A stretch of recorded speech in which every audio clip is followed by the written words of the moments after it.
Welcome to Heath's house, where we do a little bit of everything all the time, and it usually turns out right. I'm getting ready to get my smoker going. Those brats that we made with Kevin the other day, we're going to smoke those and see how they taste. See you in a few. Actually, since we're doing a short cook, I'm going to use this thing instead. Get some good wood smoke instead of the pellet stuff. Pellet's good for long smokes, but bratwurst is only going to take a little bit, so we're going to use this. Once the fire heats up, I'll put some more wood on there, and we'll get the brats going. Cheers. All right, we got the fire going. Like a little choo-choo train right there. We got some of these brats we're getting ready to put on. Well, welcome back. I know you're like, why is he saying welcome back, and why did he change his outfit 46 seconds into the video? Yesterday, making those bratwursts on the grill. Number 5's outside playing with all his friends, and all of a sudden they want some marshmallows. So I took a break while the bratwursts were smoking and built a fire outside for the kids. And then they proceeded to have some marshmallows, which apparently they weren't supposed to have before dinner.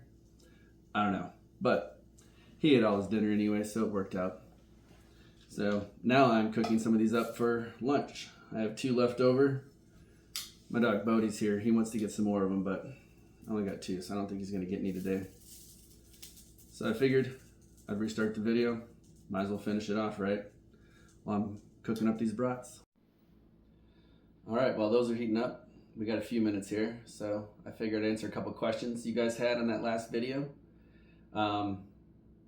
Yes, predominantly I make meat, a lot of meat. I got 5 sons. I've done tailgates for them quite a few times. Luke's football game for the Super Bowl, I smoked about 200 pounds of meat. I think it turned into 758 quarter-pound servings of food for the tailgate. We did concessions for that game, and it was a pretty good fundraiser, so we can get some more football helmets and pads for next year. You also may be wondering why I'm sitting on a chair in my kitchen.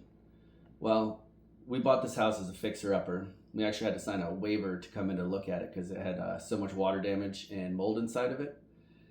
So first thing first, obviously we got that remediated, but then we've been fixing this up for about 6 years now, have touched pretty much every surface in this house. And the old kitchen used to stop right here where my hand is, and then the area where the island is now was just an empty room. I think they used it for a dining room. There were no lights in it though. And then the fridge was right behind me, and the cabinets came down to here, and so right here was like a 24-inch opening to get you from the kitchen into the dining room. There was little visibility.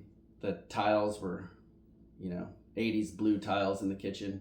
Everything was coming up. So we ripped out all the tile, ripped out all the cabinets, put this cool beam in, and redid the kitchen and created this big island for entertaining. So our dining room is where my office is. I sit in my office, and the dining room is a combo room. That's where the fireplace is, where we were last night. But I would say 99% of our meals are eaten right here at the island. We have bar stools. When friends come over, this is where we typically eat. Kids will usually eat outside. But anyways, when we were doing this, it turned like a big square right here that's just open. And people suggested, put a butcher block there, a rolling cart or something like that. But then that would get in the way. And one of my friends had this chair that I'm sitting on and was like, hey, do you guys want this? And our house was completely under construction at the time. Some of the rooms we weren't available to use. And I was like, yeah, sure, why not? I was going to put it in the boys' room once we were done with their room. And then only space we had at the time was right here in the kitchen. We set it down here for a second. My wife sat down on it while I was cooking one day, and it's been here for 5 years now. So yes, we have a chair in the kitchen, and it's a great spot to sit while I cook. So I mentioned earlier that there probably wasn't enough meat for Bodie, but Bodie knows that's not true. His favorite place in this house is right next to the island whenever I'm butchering meat, because he knows he's going to eat really good that day. And then we save all the scraps as well. So Bodie lives a very good lifestyle. He eats quite healthy, although he can't catch a treat for the life of him. but he's a very loyal and fun dog to have around, and he definitely is a meat eater. Some of you mentioned you guys are vegetarians, so I will try to throw in some vegetarian meals. And one of you mentioned that you're a true vegetarian, so you don't eat any animal byproducts, and that's pretty cool. So I do a great smoked portobello mushroom. I'll throw that on here one day. Let me go pick some up.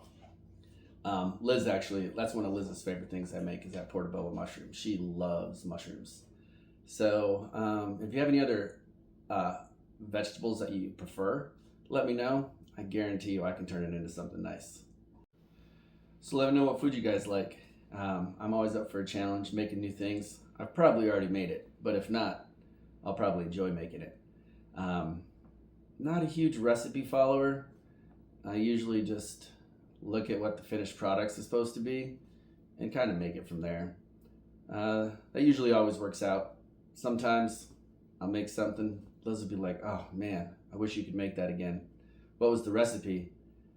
And I'll be like, I don't know. I just started putting things together till it smelled good. But she is definitely my official taste tester. Before I finish up the meal, I give her a little small serving, have her taste it, and she's very good at picking out all the little nuances in the food and having me adjust it a little bit, because if she doesn't like it, there's no point making it.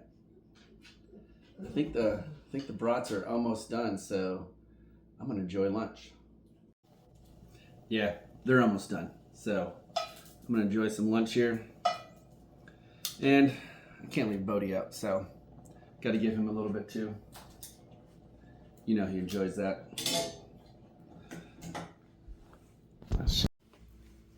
We'll show you what we made here. We got the brats with some Creole mustard on it, because you know that's what I like. And then there's Bodie. Say hi, Bodie. Oh, now he's gonna be shy. All right, I had to bribe him with some more food so he wouldn't be shy and hide from y'all. Ready, buddy? Oh, we caught that one.